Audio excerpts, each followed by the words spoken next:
Let's talk tariffs.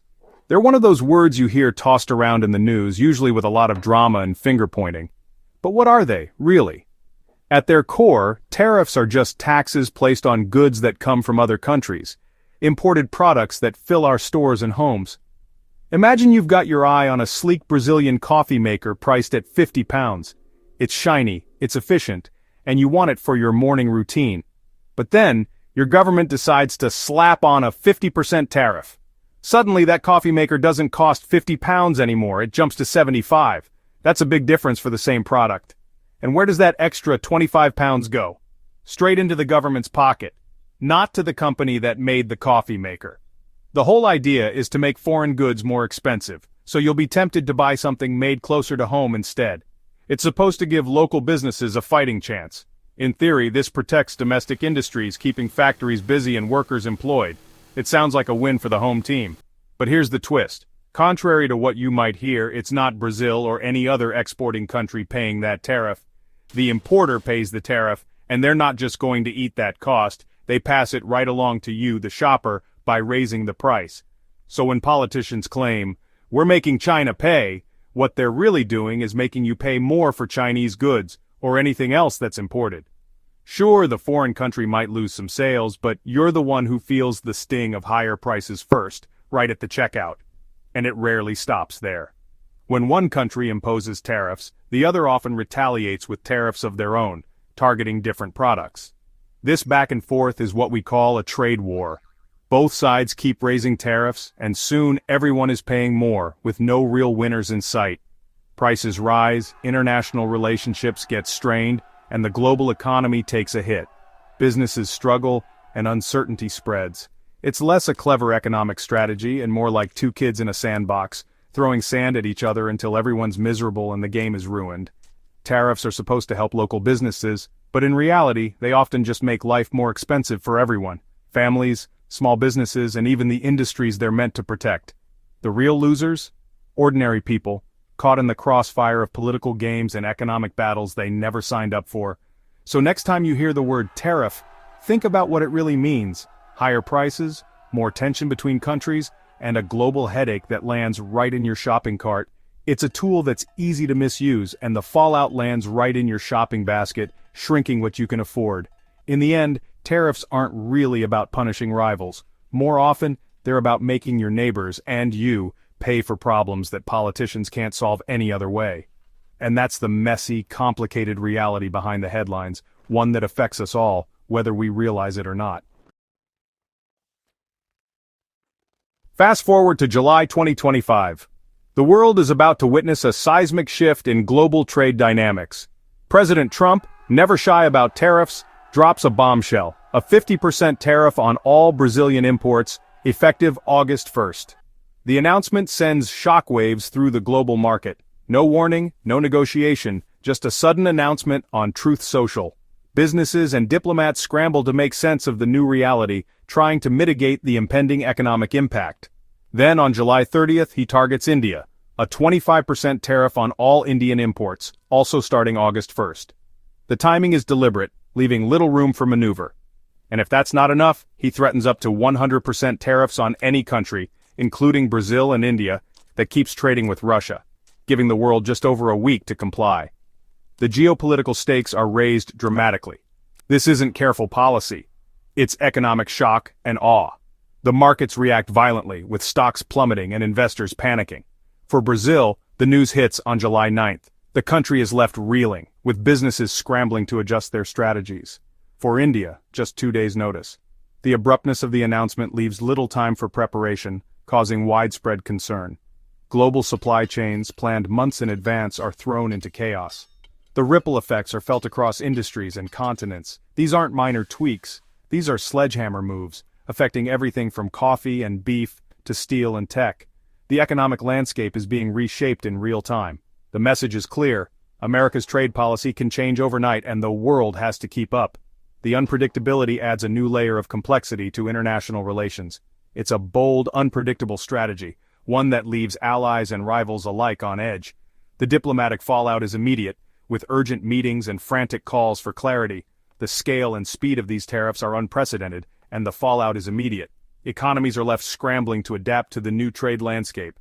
This is not just about trade, it's about power, pressure, and the unpredictability of a single tweet. The world watches, waiting for the next move. Welcome to the new era of economic brinkmanship. The rules are being rewritten and everyone must adapt or be left behind. Why target Brazil and India? The reasons are as personal as they are political. For Brazil, Trump's tariff is payback for legal troubles facing his ally, ex-President Bolsonaro. It's economic muscle used for personal loyalty. Announced on social media, it's less about policy and more about settling scores. For India, it's about the Ukraine war. India became Russia's top oil buyer, frustrating the West. Trump's tariffs and threats of more are blunt tools to force India to stop funding Russia. The administration calls it harvesting deals, but it's transactional diplomacy at its rawest. The risk: these moves punish American consumers and strain key partnerships. Using tariffs as a hammer can backfire, damaging trust and stability. It's a high-stakes gamble with global relationships hanging in the balance. Brazil and India didn't just accept the tariffs, they pushed back, showing their resilience and determination to protect their national interests. Brazil under President Lula tried to negotiate, but Washington ignored them, leaving Brazil with no choice but to seek other avenues. So Brazil took its case to the World Trade Organization, arguing the tariffs break global rules and undermine fair trade practices. They warned, this isn't just about Brazil, it threatens the whole global economy. India, on the other hand, responded differently, showcasing their strategic approach. Faced with tariffs and threats, they quickly ordered state oil refiners to stop buying Russian crude, a bold move in the face of adversity. It was a major concession showing U.S. pressure still works, but at a cost to India's energy security and economic stability. India's sudden shift disrupts their energy supply and creates new challenges, forcing them to quickly adapt to the new reality. Both countries made it clear, America's actions have consequences and they won't just roll over. They are ready to stand up for their rights. Brazil fights through legal channels, leveraging international law to make their case heard. India adapts fast, but resentment lingers as they navigate the complex geopolitical landscape. The world is learning to push back, even as the U.S. tries to dictate terms, showing a shift in global power dynamics. The message global power isn't absolute, and every action sparks a reaction, reminding us that international relations are a delicate balance. While Trump targets Brazil and India, he also snubs America's closest neighbors. Instead of visiting Canada or Mexico, his first foreign trip is to Saudi Arabia, a clear shift in priorities. Canada and Mexico feel sidelined, their deep economic ties suddenly less important. The Gulf states, rich in oil and deals, are now center stage, but personal business interests blur the line between policy and profit. Traditional allies are left uneasy, questioning America's reliability. Even Gulf partners worry about Trump's unpredictability. Today's favorite could be tomorrow's target. This new approach is transactional and personal, leaving old alliances in the cold. The world is watching and no one feels truly secure. In this new order, loyalty is fleeting and everyone's on edge. When the U.S. throws around tariff threats, global markets panic. Trump's July 30th announcement sent oil prices up 3%. Markets fear supply shocks and higher costs. The Russian ruble and Moscow's stock market tumbled, showing the real pain these threats can inflict. But there's a twist. Higher oil prices could actually boost Russia's revenue, undermining the policy's intent.